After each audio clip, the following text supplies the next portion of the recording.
coisa eu sempre falo, Vilela, nos transtornos, cara. Se você pegar, por exemplo, pacientes com transtorno de déficit de atenção e hiperatividade, TDAH, as pessoas comumente falam que tem TDAH, esse cara não é burro, sei lá o que. Pelo contrário, cara. Não tem a ver, tem né? nada a ver. As pessoas que eu conheço de TDAH, muito pelo contrário. São muito inteligentes. Veio aqui o Gaveta, não sei se conhece o Gaveta. Conheço. O canal dele. O cara é inteligentíssimo, Não, o cara mas é o cara que, né, tá ligado no 220 Exato. sempre. A galera acha que pacientes com TDAH é desatento. Na verdade, não, Vilela. Eles são muito atentos. Esse é o problema deles.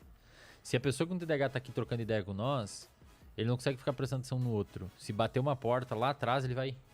Ele tá prestando atenção em muito... A verdade, o problema é o foco, né? Exato, ele não consegue jogar a atenção dele para um lugar. Pra um lugar. E, cara, tem bons estudos. Primeiro, essa pessoa, ela tem uma diminuição da dopamina do córtex pré-frontal. Então, o córtex pré-frontal é a região envolvida com a atenção. Tá. Pensa comigo, Vida. Lembra do que é dopamina? Motivação? Você ficar motivado em algo? Se você tem uma leve diminuição, sabe aquela dopamina tônica, não os picos, a tônica?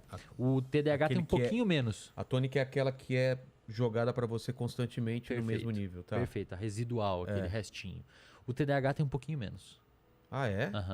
Então, ele meio que não tem motivação de ficar com foco atencional em um único lugar. Tá.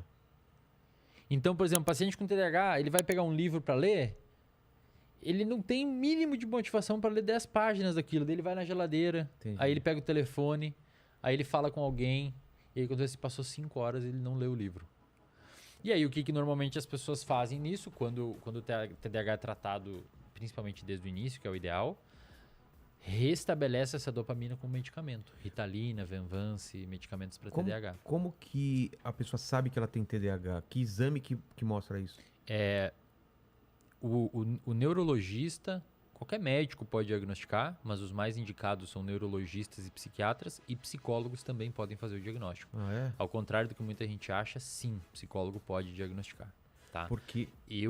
Complementando só, eu acho que o melhor profissional para dar o diagnóstico de transtorno de déficit de atenção é o neuropsicólogo. Neuropsicólogo. Por quê, Vilela? Porque o neuropsicólogo trabalha com psicometria. Isto é, ele dá tarefas que envolvem medir a atenção, medir a capacidade de memória. Então você consegue aplicar para o paciente, faz esse teste aqui, vamos ver se você consegue ficar prestando atenção tanto tempo aqui e tal. Você pega os scores do paciente e vê, foi mauzão no teste de atenção, aí você faz a entrevista clínica daquele paciente e você tem substrato o suficiente para dar o diagnóstico para ele. Posso fazer uma consulta breve contigo? Pode. Então é o seguinte, no meu caso, por exemplo, eu sou muito focado, sempre fui. O pessoal veio aqui na conversa, eu estou totalmente dentro da conversa. Só que o que eu tenho percebido é, de uma década para cá, uns 5 anos para cá, esse lance de rede social, de coisas... tem me dado um trabalho para conseguir focar, ler um livro, como você falou, por exemplo, assistir um filme, fazer uma coisa específica, tem sido mais difícil para mim ultimamente. Agora não, porque eu tô fazendo um exercício muito bravo de ler e focar e tal. Mas aquele negócio de eu tô lendo, deixa eu dar uma olhadinha no celular. Eu nunca fui assim. Se eu tô lendo, eu tô lendo. Se eu tô assistindo um filme, eu tô assistindo um filme. Se eu tô com meu filho e eu tava percebendo essa queda de atenção, de toda hora precisar de um outro estímulo. Eu tenho tentado bloquear isso e voltei a ler, voltei a fazer coisa. Isso é o quê? Eu tenho TDAH, eu estava desenvolvendo... Como que funciona isso? Isso que eu queria entender. O TDAH é assim. Quando a gente vai fazer o diagnóstico de TDAH, a gente usa o DSM-5, que é o Manual Diagnóstico Estatístico de Transtornos Mentais. Versão 5. Mas você entendeu, né? Eu nunca achei que eu tinha problema de foco.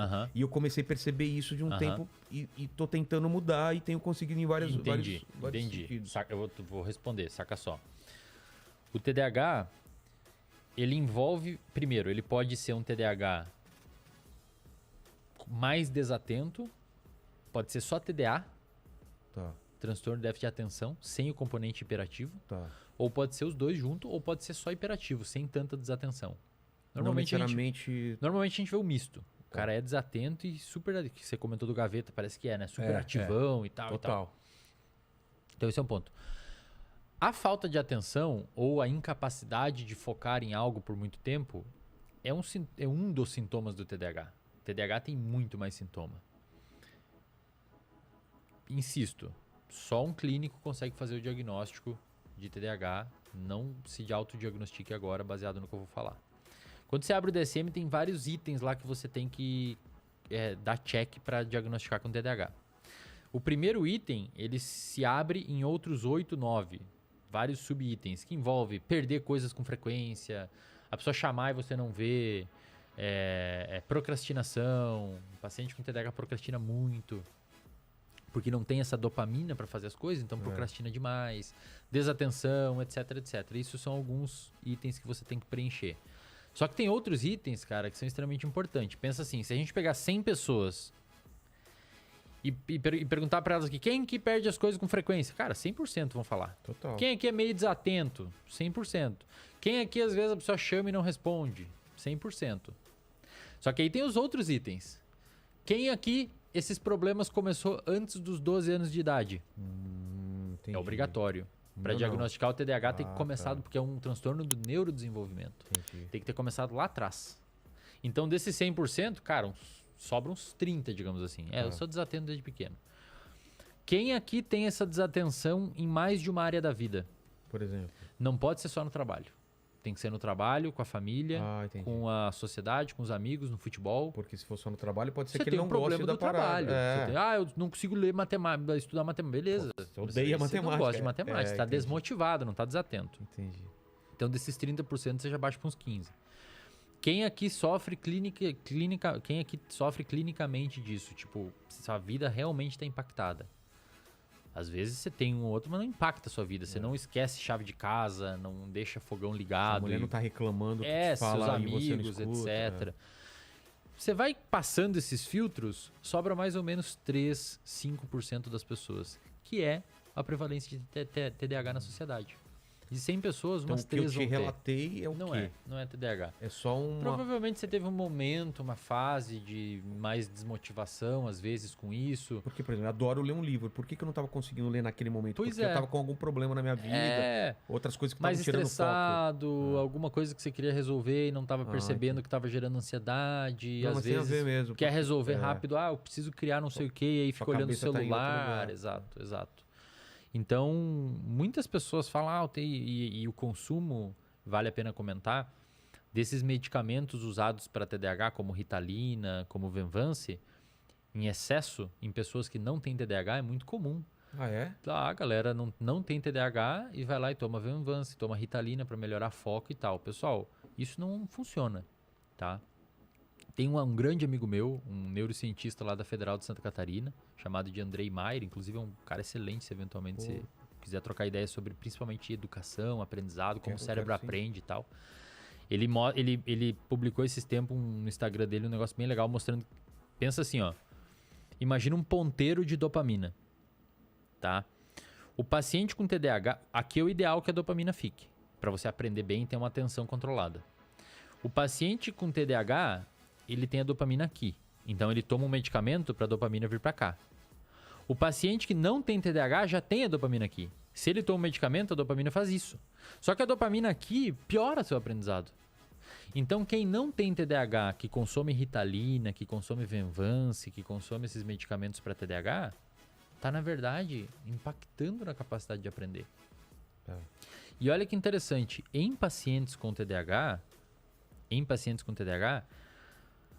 pacientes com TDAH, eles têm uma distorção na percepção de tempo. E isso é muito, muito doido. Se você pede para um paciente com TDAH ficar 5 minutos sentado e um outro que não tem no lado, sem relógio, sem nada, você não fala para eles que é 5 minutos. Depois você pergunta quanto tempo você passou sentado. O TDAH já vai achar passou que muito mais tempo. Porque eles meio que comprimem o tempo na cabeça deles. Que doideira. Ou dilatam o tempo. Eles entendem o tempo de uma forma diferente. E isso é um problema, Vilela. Porque quando um paciente com TDAH pega um livro para ler, o cérebro dele faz um cálculo de quão custoso vai ler esse livro. E geralmente superestima o quão custoso vai ser. Ah, superestima? Super. Ele acha que vai ser muito mais difícil Entendi. do que de fato vai ser. E aí, o que ele faz? Procrastina. Ele não faz. Então ele pega um livro de 100 páginas. Uma pessoa sem TDAH vai falar assim: mato isso essa semana. É. A pessoa com TDAH, vou demorar 2 meses pra ler essa merda. E aí ele não lê. Aí fica procrastinando. Quando você dá um medicamento, e tem estudos bons, estudos mostrando isso, Ritalina e tal, essa dilatação do quão difícil vai ser fazer as coisas, ela melhora. Então o paciente ele consegue fazer um cálculo mais apropriado do quão custoso vai ser fazer alguma atividade. Entendi. E aí ele fala assim, não, peraí, esse livro que eu mato em 1 semana. Aí ele começa a ler. Entendi. E aí o paciente começa a se engajar melhor nas tarefas. Que fantástico isso, cara. É. E tem também um fenômeno interessante no TDAH que a gente chama de hiperfoco. Se você pega um paciente com TDAH, primeiro, olha que interessante, esses pacientes, esse nicho de pessoas com TDAH, com transtorno obsessivo compulsivo também, que são transtornos com probleminha de dopamina, digamos assim, são pacientes que têm muita prevalência de uso de substância. Então, você pega pacientes com TDAH, 70% usam alguma substância. Álcool, cigarro. Porque aquela dopamina que está faltando, eles ficam buscando em algum lugar. Café. Então, já que... Você entendeu? Já que eu tenho uma dopamina tônica mais baixa, aquela residual, eu vou precisar. Eu preciso comer, eu preciso fumar um cigarro. Café, né? Gente que é viciada em café. Normalmente, pessoal que escreve muito, que edita, que não sei o que, faz um trabalho assim. É muito café, né? É muito... O energético também, né? Então, você vai ver essa população de pessoas com TDAH, são pessoas que comumente usam muita substância. Digamos que eles estão em busca da dopamina faltante, uma coisa assim. Só que, cara, às vezes esses pacientes, Vilela, encontram essa dopamina num comportamento. E aí eles ficam hiper motivados em fazer algo. Eu tenho um paciente com TDAH que fica hiper motivado com corrida. Detectar padrões em números. E adivinha com o que ele trabalha? Mercado financeiro. Nossa! E o cara fica 12, 14 horas enfiado no computador, tem que pedir pra alguém lá dar comida pra ele, senão ele não come. E é milionário. Total. Então, sabe quem tem TDAH? Michael Phelps. É mesmo? Um dos maiores medalhistas Mas olímpicos. Com o que ele... Com natação. Ele descobriu um barato bizarro na natação. É tipo o cigarro dele, cara, sabe? Aí o cara usa isso pro bem, né? Hiperfoco.